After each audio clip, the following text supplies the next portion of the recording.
प्यारे बच्चों, मैं अगले वीडियो में आपको प्रत्यय के बारे में बतलाया था और ये भी बताया था आपको कि प्रत्यय 5 तरह के संस्कृत में होते हैं।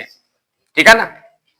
हिंदी में प्रत्ययों की कोई गिनती नहीं है, क्योंकि प्रत्यय शब्द का एक टुकड़ा है जो कि किसी शब्द के पीछे लगता है, लेकिन संस्कृत हमारे विद्वानों ने इसकी गिनती करके बनाया है। इसलिए ये 5 तरह के बताए गए हैं, जिसमें कि पहला मैं सुप प्रत्यय बताया था, जिससे शब्द रूप का निर्माण होता है, और ये 21 प्रत्यय होते हैं। दूसरा बताया था तिङन्त प्रत्यय, जिससे धातु रूप का निर्माण होता है, जिसको लट लकार लोट लकार के रूप में आपको 10 धातु होते हैं बताए थे ना। 10 धातु नहीं, 10 लकार होते हैं, और धातु 3 तरह के होते हैं, प्रश्नपदी, उभयपदी और आत्मनेपदी। ये सारी चीजें आपको मैं बता चुका था, तिङन्त तक पढ़ाए थे। इसकी प्रत्यय की संख्या कितनी होती है? 9, इसकी 21 होती है। ठीक है ना। लेकिन अब कृदंत प्रत्यय से गिनती नहीं है, ये फिक्स है। कृदंत प्रत्यय कितने हैं पढ़ना है, फिक्स है, लेकिन ये भेद उसका गिनती नहीं किया कि कृदंत प्रत्यय इतने ही भेद होते हैं। जितना जितना जरूरत लगते चला गया, हमारे विद्वानों ने इसको बनाते चलाया, और आज भी बड़े बड़े विद्वान जो तैयार हो रहे हैं, जो इसकी भाषा पर खोज करते हैं, वो अपने ढंग से नए नए प्रत्यय तैयार कर रहे हैं। इसलिए यह अभी सीमित नहीं है, समझे ना, कि ये इतना ही है, अब आगे नहीं बढ़ेगा। जिस तरह केमिस्ट्री में आप धातुओं की संख्या देखते हैं, धातु खोज करते रहे वैज्ञानिक, आगे बढ़ते जा रहे हैं, उसी तरह जो जो आपके किताब में, कोर्स में दिया गया है, जहां तक कि आपको जरूरी है, वो मैं आपको एक एक करके बताऊंगा। तो जिसमें कृदंत प्रत्यय कहते किसे हैं, पहले इसकी परिभाषा बता, चूंकि इसका परिभाषा बता दिए थे। ठीक है ना। कृदंत प्रत्यय में 2 शब्द मिला है, कृत जोड़ अंत। इसका दूसरा नाम है कृत प्रत्यय। कहीं कहीं आपको इसका नाम कृत प्रत्यय के रूप में मिलेगा। तो क्रि धातु का अर्थ होता है करना। ठीक है ना। यानी करना किससे बना है? क्रि धातु से बना है। और क्रि में करना, और करना माना क्रि में क्रिया भी होता है, क्रिया में काम। तो जितने भी क्रिया हैं, आपको पढ़ाया गया था हिंदी में कि व्यवहार की दृष्टि से कितने शब्द होते हैं, जो कि व्यवहार में आने वाला है। कभी पढ़ाए थे, आपको याद होगा। ठीक है ना, कि व्यवहार की दृष्टि से, व्यवहार की दृष्टि से, व्यवहार की दृष्टि से शब्द के 5 भेद होते हैं, संज्ञा, सर्वनाम, विशेषण, क्रिया और अव्यय है। इसे भूलना ना कभी तुम, इसे भूलेंगे ना कभी हम। तो मैंने इसको बताया था, मैया तेरे चरणों में मैं शीश झुकाता हूं, संज्ञा, सर्वनाम, विशेषण, क्रिया और अव्यय है। तो उसमें आप देख रहे हैं संज्ञा, सर्वनाम, विशेषण, क्रिया और अव्यय 5 है, जिसमें कि मैं इसमें किसका ले रहा हूं? क्रिया का। 5 है ना। व्यवहार में आने वाले 5 शब्द हैं, जिसमें मैं किसका काम कर रहा हूं? क्रिया का काम कर रहा हूं। तो ये परिभाषा क्या बता रहा है कि वैसे प्रत्यय जो क्रिया के अंत में लगकर नए शब्दों का निर्माण करता है। तो हमारे यहां क्रिया बनाने के लिए धातु का प्रयोग किया जाता है। किसका प्रयोग करते हैं? धातु का प्रयोग किया जाता है। तो हम जितना भी शब्द बनाते हैं, धातुओं में ही लगाकर बनाते हैं, क्योंकि क्रिया का मूल रूप धातु है। परिभाषा है, क्रिया के मूल रूप को हम क्या कहते हैं? धातु कहते हैं। दूसरा परिभाषा है कि जिस मूल धातु से क्रिया बनती है, वह क्या कहलाता है? जिससे क्रिया बनती है, उसके मूल को क्या कहते हैं? धातु कहते हैं। तो इस तरह से क्रिया के अंत में लगने वाले जितने भी प्रत्यय हैं, उसका नाम कृदंत प्रत्यय रखा गया। इसीलिए उसका नाम उसी पर रखा गया, कृदंत, क्रिया से अंत, क्रिया के अंत। साफ सुथरा से शब्द है कृदंत, माने क्रिया के अंत, धातु के अंत में लगने वाले, क्रिया के अंत में लगने वाले जितने भी प्रत्यय हैं, उस सारे प्रत्यय का नाम क्या है? कृदंत प्रत्यय। समझ गया ना। ये इस तरह से समझिए इसको कि जिस तरह हमारे भारत देश में हिंदू, मुस्लिम, सिख, ईसाई सभी लोग हैं, हिंदू को लीजिए तो हिंदू में देखिए क्या है, सभी तरह के जाति है, ब्राह्मण, क्षत्रिय, वैश्य, शूद्र, है ना, सब है। मुस्लिम में भी है, सिख है, पठान है, पैगंबर है, ठीक है ना, मोहम्मद है, सब अलग अलग है। तो उसी तरह से सब, ये क्या है, भारत देश का क्या, ये इतने लोग हैं, इतने धर्म के लोग हैं, और सब में अलग अलग है। जिस तरह इसमें 21 था, इसमें 9 था, उस तक दंत में भी है। तो इसमें भी प्रत्ययों की संख्या भिन्न भिन्न है। तो जिसमें सबसे पहला प्रत्यय का नाम मैं बताऊंगा, उसका नाम है कत्वा प्रत्यय।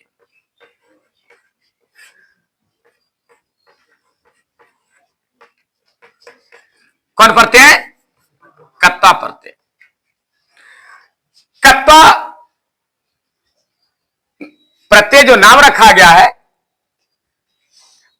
हम इसको पहले पहचानेंगे।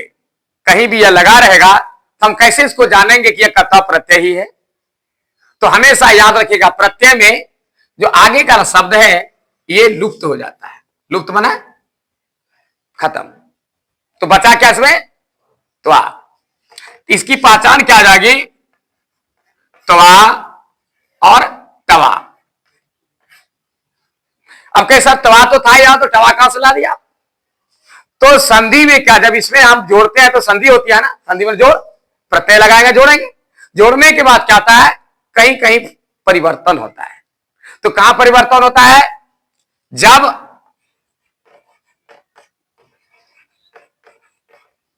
धातु का अंत, धातु के अंत में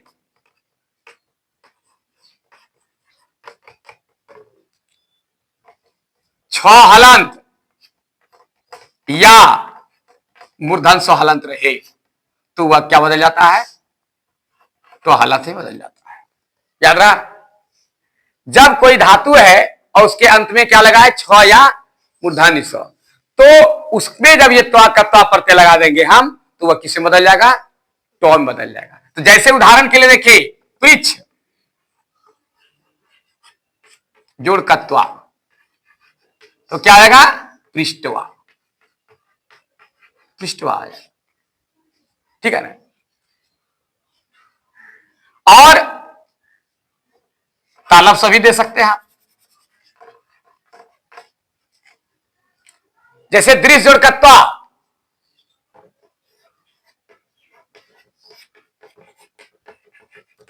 क्या लिखेगा? दृष्टवा, ठीक है ना। तो इस तरह से छ या सौ रहे आधा, यानी हलंत वाला, चूंकि धातु के अंत में हलंत रहता ही है, तो वो त्वा में बदल जाता है। इसलिए हमारे विद्वानों ने इसको भी पहचान में लाया। चूंकि त्वा खाली दे देंगे और टवा नहीं लिखेंगे तो कहीं लिखा रहेगा दृष्टवा, और आपसे प्रश्न कर दिया जाए इसमें कौन सा प्रत्यय लगा है, तो आप तो कहेंगे कि सर जी ने में तो त्वा ही बताया था, ये त्वा आया है तो ये तो दूसरा कुछ होगा, लेकिन वही है। इसलिए मैंने दोनों को लिया। तो क्या होगा इसका? इसको क्या पढ़ेंगे हम? त्वा टवा से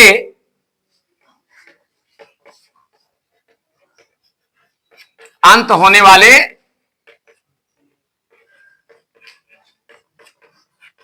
प्रत्यय को हम क्या कहेंगे?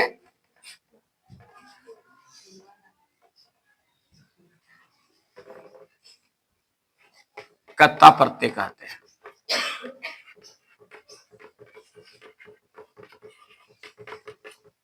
जैसे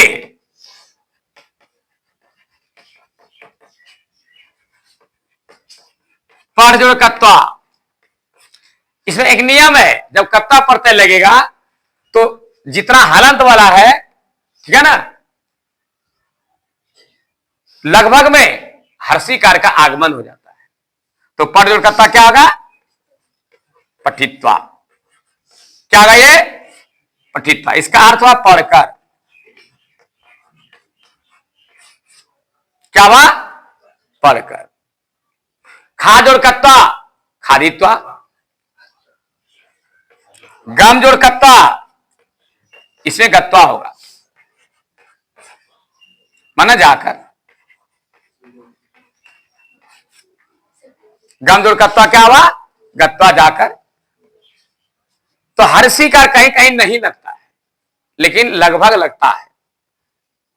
ये टवा जहां होगा वहां तो नहीं लगेगा, इसमें हर्षिका लगने का कोई चांस नहीं है। इसमें लगेगा, लेकिन कुछ ऐसी जगह है जहां पर हर्षिका का प्रयोग नहीं होता है। तो ये वो आपका कत्वा प्रत्यय। अब मैं बताऊंगा कि कत्वा प्रत्यय है क्या, क्या इसका और विकल्प है, तो आगे मैं बता रहा हूं। इसका प्रयोग कहां होता है, क्या जरूरी इसको पढ़ने से, क्या फायदा, झूठ मूठ का रटने से क्या फायदा।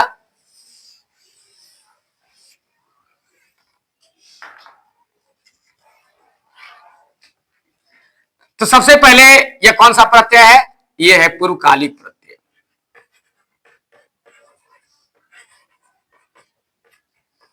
कौन सा प्रत्यय है ये। अब कहेगा सर पूर्वकालिक क्या हुआ, लिख तो दिया आप पूर्वकालिक क्या है।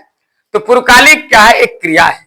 पूर्वकालिक क्या है, एक क्रिया है। अब कहेगा पूर्वकालिक क्रिया है क्या, तो पूर्वकालिक क्रिया है, इसमें 3 शब्द मिला है। पूर्वकालिक क्रिया, पूर्व माना पहले, काल माना समय में होने वाला क्या है, क्रिया। ठीक है, पूर्वकालिक क्रिया, लास्ट में क्रिया बोले हैं, तो पूर्व माना पहले, काल माना समय में होने वाली क्रिया, माने क्रिया काम। ठीक है ना, पहले होने वाले, पहले समय में होने वाली क्रिया। तो पहले समय में होने वाली क्रिया है, वो तो कुछ समझ में आती है। तो इसको समझिएगा, इस तरह हम आपको उदाहरण के साथ बता रहे हैं। किसी भी वाक्य में जब कभी कभी 2 क्रिया एक साथ काम करता हो, 2 क्रिया का प्रयोग किया गया हो एक साथ, तो जरूर है उसमें कुछ क्रिया पहले होगा, कोई काम एक साथ तो नहीं होता है, चाहे पहले होगा या बाद होगा। तो जब किसी वाक्य में 2 क्रिया का प्रयोग किया गया है और उसमें पहले वाली क्रिया में कर लगा हो, तो वह क्रिया क्या कहलाती है, पूर्वकालिक क्रिया। चलिए दूसरे उदाहरण से समझिए फिर। जैसे वह खाकर पढ़ता है, अब देखिए इसमें खाकर और पढ़ता है 2 क्रिया हो गया। वह बैठकर लिखता है, तो उसे बैठकर और लिखता है 2 क्रिया हो गई। तो अब ये बताइए, एक वो खाकर पढ़ता है, पहले पढ़ रहा है कि पहले खाया उसने। 2 क्रिया एक साथ हो रही है, लेकिन पहले कौन क्या काम है, वह खाकर पढ़ता है। यदि आपको लिख दिया जाए,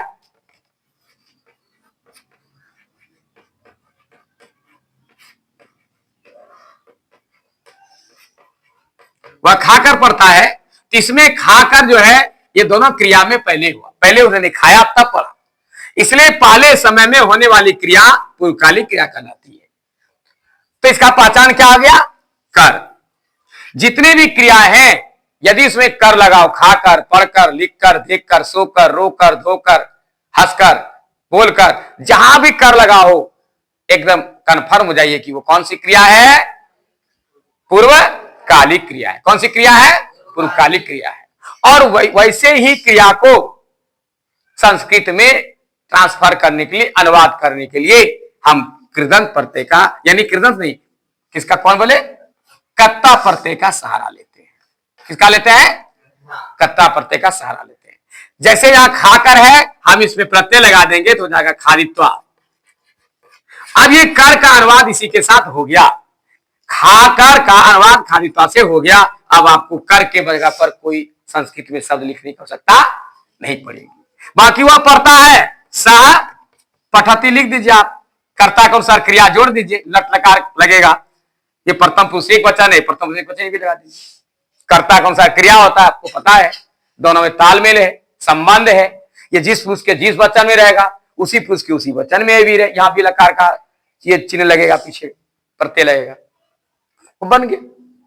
तो इसके लिए विकल्प के लिए हमारे विद्वानों ने एक कर का अनुवाद करने के लिए हमारे विद्वानों ने पूर्वकालिक प्रत्यय यानी कत्ता प्रत्यय बनाया। लेकिन हमारे विद्वानों को संतुष्टि नहीं हुई। क्यों नहीं संतुष्टि हुई, क्योंकि क्रिया, इन्होंने देखा कि क्रिया कई तरह का होता है। कुछ ऐसी क्रियाएं हैं संस्कृत में जो कि उपसर्ग से बना है। किससे बना है, उपसर्ग लग करके बना है। जैसे गाम, इसका अर्थ हुआ जाना, और जब इसमें हम उपसर्ग लगा देते हैं तो क्या हो गया, ये आना हो गया। देखिए अर्थ में अंतर हो गया। यदि आना का हमको अनुवाद करना है तो हम कौन सा धातु लेंगे, आगम लेंगे, जो कि बदल कर क्या आ जाता है, आगच्छ। आगच्छ, आगच्छति, आगच्छता, आगच्छन्ति, लकार में इसको लगा देते हैं। तो इस तरह के प्रयोग अब इसमें है कि वह आकर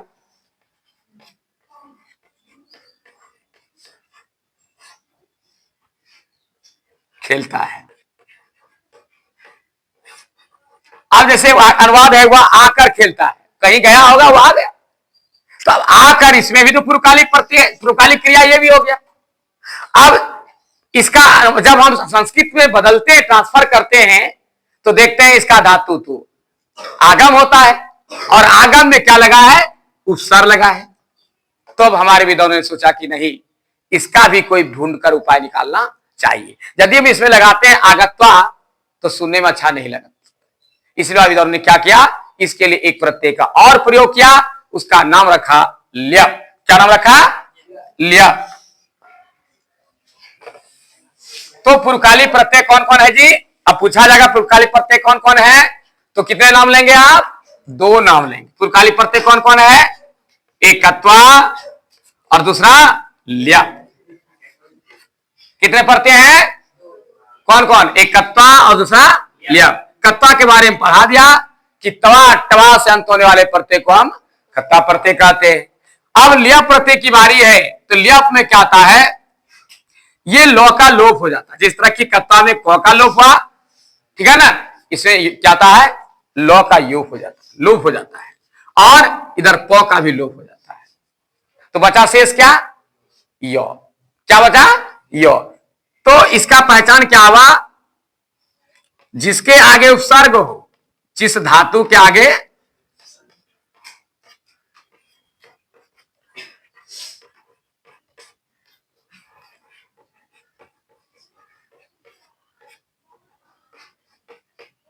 तथा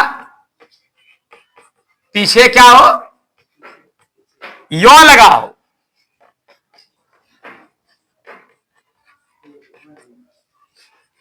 वहां ल प्रत्यय होता है।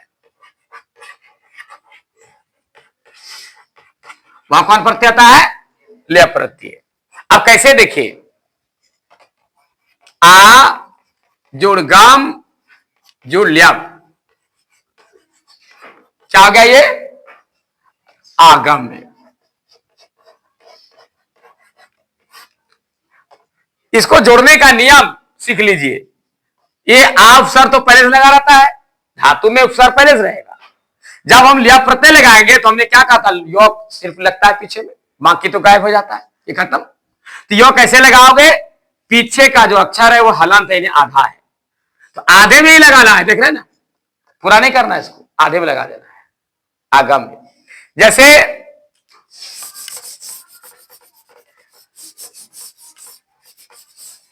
प्र जोड़ नाम, नम मना प्रणाम का नाता है, जोड़ लिया, क्या होगा, प्र, अब मूर्धन्य में बदल जाएगा, और ये मो आधा है, आधा मो और यो लग जाएगा। प्रणाम में बनाता है प्रणाम कर,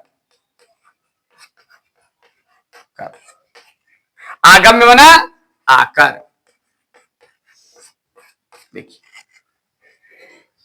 इसी तरह से जिस धातु में उपसर्ग लगा हो, उपसर्ग वाला जितना भी धातु हो, जब वह पुरुकालिक क्रिया में प्रयोग किया गया हो, यानी उसके पीछे कर लगा हो, और जब उसका हम अनुवाद करने लगे तो उसमें हम क्या प्रत्यय लगाएंगे, कौन सा, ल्य प्रत्यय। कौन सा प्रत्यय लगाएंगे जी, ल्य प्रत्यय लगाएंगे। कौन सा प्रत्यय लगाएंगे, ल्यप लगाएंगे, ल्यप। और जिसके आगे उपसर्ग नहीं हो, ठीक है ना, और उसमें कर लगा हो, उसे कौन सा प्रत्यय लगाएंगे, कत्वा। कौन लगाएंगे, कत्वा। जिसमें कर लगा हो, दोनों में कर लगा रहेगा, कत्वा ल्यप। यानी कोई भी क्रिया है जिसमें कर लगा हो, वो तो पुरकालिक क्रिया हो गया। खाकर पढ़ता है, देख कर रोता है, हंसकर बोलता है, जो भी एक कर लगा रहेगा।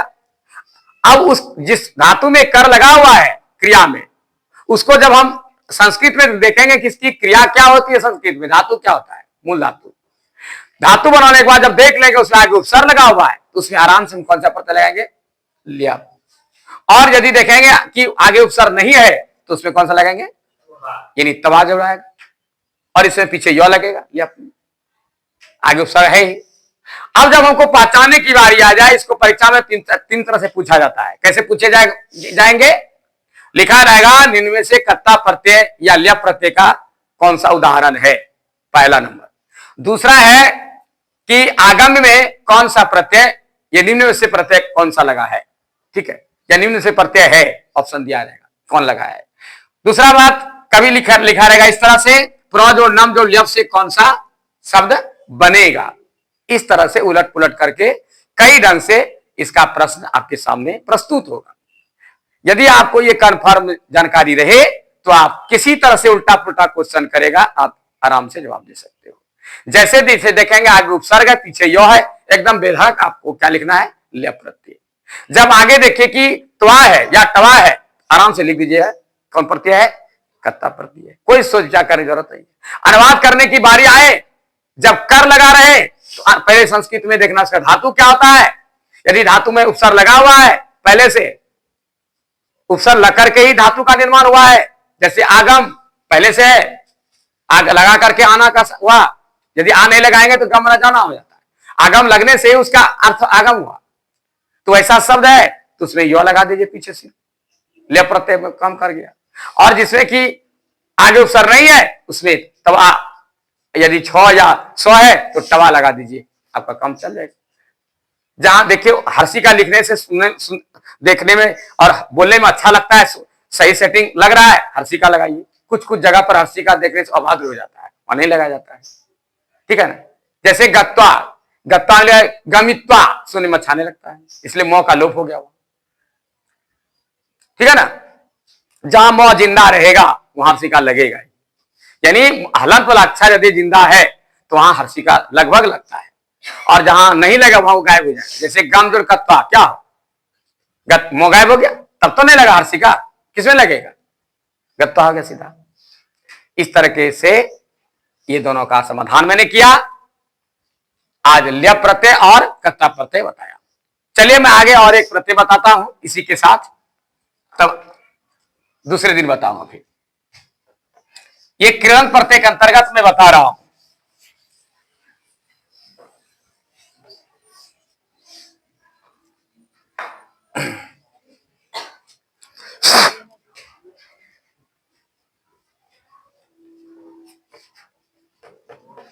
ध्यान से सुनिए, स्थिरता से, सबका ध्यान एकाग्रचित रहे तब समझ में आएगी। दूसरा है आपका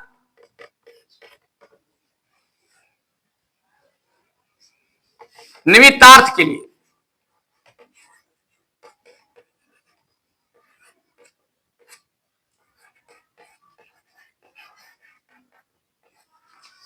ठीक है, जिसमें कि किसका प्रयोग होता है, लिए, ठीक है, क्या होता है, के लिए, किसका प्रयोग होता है, के लिए। ऐसे तो आप के लिए कहा पढ़े हुए हैं, विभक्ति चिन्ह, विभक्ति 7 होते हैं, बताए हैं अगले में वीडियो में। उसमें लिखा गया, ये बताया गया था कि कर्ता ने कर्म को करण से संप्रदान को के लिए, ये के लिए वहां दिया हुआ है। जब हम इसका अनुवाद करने लगते हैं तो शब्दरूप को विभक्ति पे पढ़कर अनुवाद कर लेते हैं। लेकिन ये आपको पता है कि क्रिया में, क्रिया के मूल जो धातु होते हैं उसमें का धातु रूप होता है, उसमें सिर्फ लकार ही लगता है। किसमें, धातु में, धातु में सिर्फ क्या लगता है, लकार ही लगता है, उसमें उसका शब्दरूप नहीं होता है। शब्दरूप होता है संज्ञा, सर्वनाम, विशेषण का होता है। आपको बताया कि सुप्रत्यय जिसको सुबंध पद कहते हैं, बताए था अगले दिन, सुबंध पद, ठीक है ना, इसमें शब्दरूप का निर्माण होता है। और शब्दरूप किसका किसका होता है, संज्ञा, सर्वनाम और विशेषण का होता है। क्रिया का शब्दरूप नहीं होता है, लेकिन जब मुसीबत आ जाए तो उसको भी हम शब्द रूप पे पढ़ते हैं, लेकिन किसका सहारा लेकर के? प्रत्यय का सहारा लेकर के। प्रत्यय का सहारा लेकर के पर उस पहले उसको किससे बदलते, ट्रांसफर करते हैं हम? संज्ञा में। चूंकि यह नियम है, संज्ञा सर्वनाम विशेषण का ही एंट्री है किसमें? शब्द रूप में तीनों चीज प्रवेश कर सकता है, चाहे तो संज्ञा शब्द या सर्वनाम शब्द या विशेषण शब्द। चौथा एंट्री नहीं है। चौथा जब एंट्री होगा तो चाहे तो संज्ञा बनकर या सर्वनाम बनकर विशेषण बनकर के आएगा। ऐसे नहीं आने का एंट्री है, घुस नहीं सकता वो। उसे प्रत्यय लगा करके पहले चेहरा बदलना होगा, तब शब्द रूप पर आप आएंगे। तो हमारे विद्वानों ने एक के लिए एक ऐसा चिन्ह है के लिए जिसका स्पेशल एक प्रत्यय बना दिया कि यदि धातु में के लिए लगा है तो उसका अनुवाद लोग कैसे करेंगे। उदाहरण के लिए मैं हिंदी में दे रहा हूं,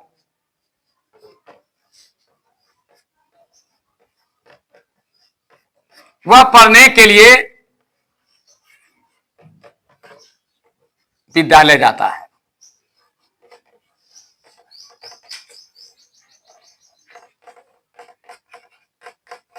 वह पढ़ने के लिए विद्यालय जाता है। तो आप देखिए ये के लिए कहां लगा है? क्रिया में लगा है। अब हम जान रहे हैं कि क्रिया का धातु रूप होता नहीं है, ये शब्द रूप होता नहीं, धातु रूप होता है। क्रिया का तो धातु रूप होता है, शब्द रूप होता नहीं है। और यहां के लिए लगा हुआ है और मैं प्रत्यय पढ़ा भी अभी नहीं हूं, तो फिर कैसे करूंगा? तो पहले आपको एक ऑप्शन के लिए, इसी के लिए सिर्फ जो है एक ऑप्शन दिया गया, बाकी के लिए आपको इसको चेंज करके शब्द रूप पर ही आना होगा। लेकिन एक चिन्ह के लिए स्पेशल एक प्रत्यय बना दिया गया है जिसका नाम है तुमुन प्रत्यय। क्या नाम इसका है? तून प्रत्यय। इसको हल करने के लिए क्या बनाया है? तून प्रत्यय। तो इसको हम कैसे जानेंगे? इसका पहचान कहां से आ गया? ये इसका पहचान हो जाएगा, ये नो हलंत और हर्षो दोनों गायब हो जाता है, बचा क्या? तुम। और आपको बताए थे कि जब किसी धातु के अंत में छ या मूर्धन स्वर या तालव स्वर है तो किसे बदल जाता है? टॉम बदल जाता है। वो सिस्टम यहां भी लागू है, ठीक है ना? तो इसलिए यहां क्या नाम रखा गया? तुम या तुम। तुम या तुम से अंत होने वाले प्रत्यय को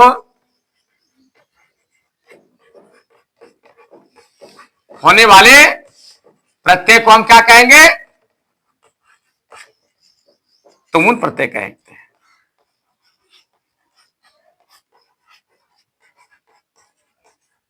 तून प्रत्यय कहते हैं। जैसे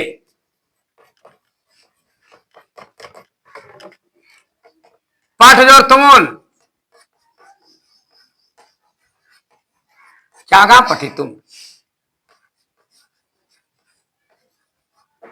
इसका अर्थ हुआ पढ़ने के लिए।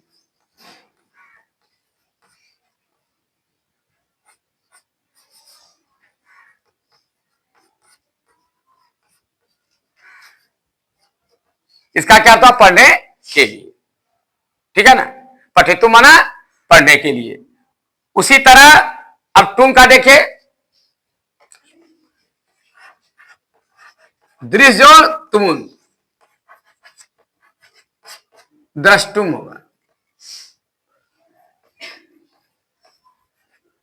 द्रष्टुम, इसका क्या अर्थ हुआ? देखने के लिए।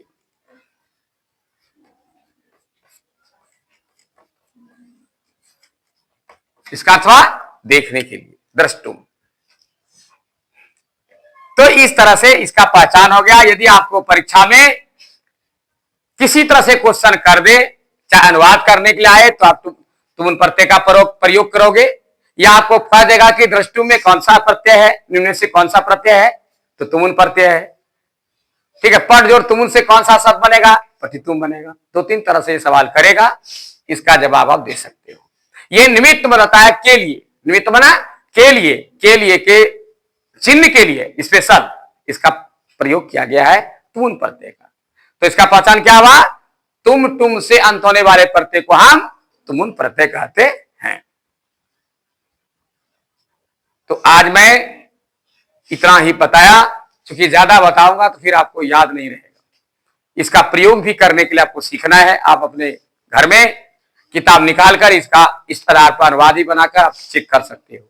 अगले दिन अगले वीडियो में आपको बताऊंगा कि अभी तक जो आप अनुवाद करते हैं पांचों 10 लकार 5 लकार के आधार पर करते हैं, लेकिन उसमें कहीं भी आपको एक पहचान नहीं मिलेगा रहा रहे रही का, ठीक है ना, जो कि अगले प्रत्यय से इसका समाधान होगा।